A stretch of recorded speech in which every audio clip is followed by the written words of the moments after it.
جو بندہ کہتا ہے میرے وجود میں خوف پروردگار عالم ہے، اہل بیت فرماتے اس کے اندر اگر یہ نشانیاں نہیں تو خوف پروردگار عالم نہیں۔ مولا نشانی کون سی ہے؟ فرمایا سب سے پہلی نشانی یہ ہے جو پروردگار عالم کا خوف رکھتا ہے، اس کی نشانی یہ ہے وہ خدا کو ناظر مانتا ہے، خدا کو حاضر مانتا ہے۔ یہ خوف کی نشانی ہے۔ فرمایا جو اللہ کو ناظر نہ مانے وہ خوف خدا نہیں رکھتا۔ امام حسین کے پاس ایک بندہ آیا، مولا میں گناہ کرنا نہیں چاہتا، کوئی شارٹ کٹ بتائیے، کوئی دعا بتائیے، کوئی طریقہ بتائیے۔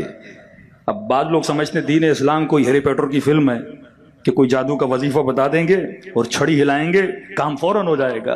امام نے کہا ٹھیک ہے میں تجھے ایک چیز بتاتا ہوں، گناہ کہ چھوڑنا چاہتے ہو، بری عادتوں سے بچنا چاہتے ہو؟ کہا مولا بچنا چاہتا ہوں، بتائیے کیا کروں؟ امام فرمایا ایک کام کر، وہاں جا کر گناہ کر جہاں خدا نہ ہو۔ کہ تجھے آسان فارمولہ دے رہا ہوں، وہاں جا کر گناہ کر جہاں تجھے خدا نہ دیکھے۔ فوراً کہنے کا مولا عجیب باتیں کریں، کوئی ایسی جگہ ہی نہیں جہاں خدا نہ دیکھے۔ کہ جب پتا بھی ہے تو گناہ کرتا کیوں ہے؟ جب پتا بھی ہے کہ خدا ہر جگہ ہے تو پھر اللہ سے ڈرتا کیوں نہیں ہے؟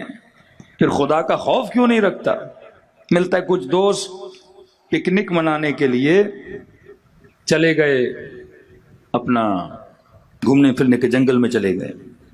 جب جنگل میں چلے گئے تو وہاں پہ ایک چرواہا تھا جس کے پاس 400-500 بکریاں تھیں۔ تو اب ظاہر دوست ہوتے ہیں، انہوں نے کہا ایک بکری اس سے خرید لیتے ہیں، اس کا کباب وباب بناتے ہیں، آپس میں کھاتے ہیں۔ آئے چرواہے کے پاس، چرواہے صاحب ایک بکرا دو، جتنی قیمت ہم دینے کے لیے تیار ہیں۔ چرواہے نے کہا دیکھ جناب میں امین ہوں، بکرے میرے نہیں، مالکوں کے ہیں، میں نہیں دے سکتا۔ انہوں نے کہا یہ تو اور اچھا ہوا، تیرا فائدہ ہے۔ کہا کیسے میرا فائدہ ہے؟ کہا دیکھ بکرا ایک دے دے، پیسے تو لے لے، 400-500-600 بکرے ہیں، مالک کو کیا پتا بکرا کم ہوا کہ نہیں ہوا۔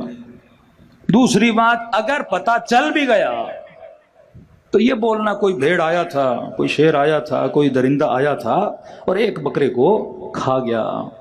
چرواہا سنتا رہا، اس نے کہا بارک اللہ، بڑے تیز ہو تم لوگ، کتنی ایگزیکٹ تم نے پلاننگ کی ہے۔ پہلے تو پتہ نہ لگے، پتہ لگ گیا، پھر تم نے آنسر بنایا ہوا ہے، پتہ لگ گیا تو بول دوں کہ بھیڑ کھا گیا۔ جس طرح یوسف کے بھائی یوسف کو پھینکنے گئے نا تو انہوں نے پلاننگ بنائی تھی۔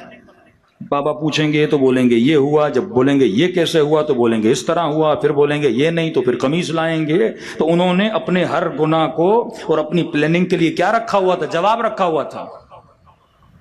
کائے جوانوں تم نے ہر پلاننگ کے لیے جواب بنایا ہے۔ پہلے تو پتہ نہیں لگے گا، پتہ لگا تو کیا بولوں گا بھیڑ کھا کے چلا گیا۔ کہ تم نے ہر کسی کے لیے جواب رکھا، لیکن یہ بتا فَأَيْنَ اللَّهُ،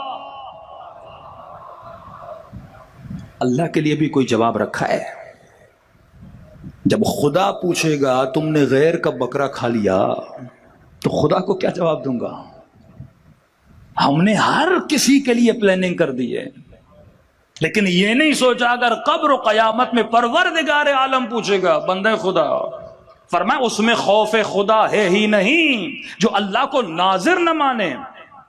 علانیم سرن و علانیہ، صرف یہ نہیں کہ ناظر لوگوں کے سامنے مانے، بندوں کے سامنے آئے تو بندہ متقی اور پرہیزگار، السلام علیکم جناب والا، لیکن جب تنہائیوں میں چلا جائے تو بھول جائے کوئی خدا بھی ہے۔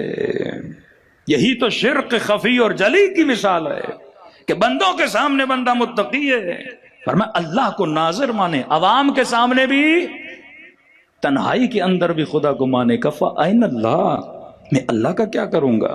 ایران کے بہت بڑے عالم کہتے ہیں ان کے والد بے انتہا متقی اور پرہیزگار تھے۔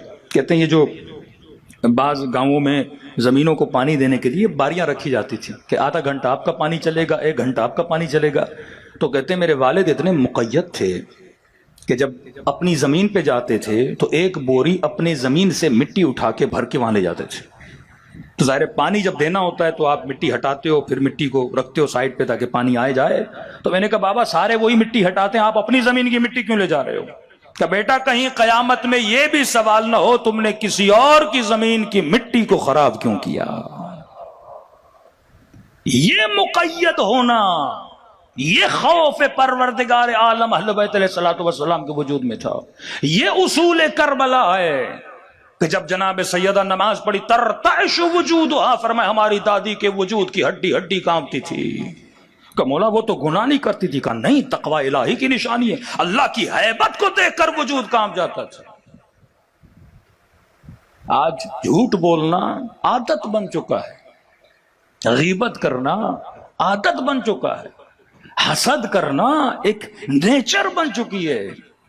یہ اصول ہے اہل بیت کے خلاف. انما یتقبل اللہ من المتقین. مجلس کی قبولیت ہے، ماتم کی قبولیت ہے، عزاداری کی قبولیت ہے، اس کی شرط یہ ہے کہ بندہ متقی ہو، اور متقی اسے بولتے ہیں جس کے وجود میں خوف پروردگار عالم. و صلوات پڑھے محمد و آل محمد.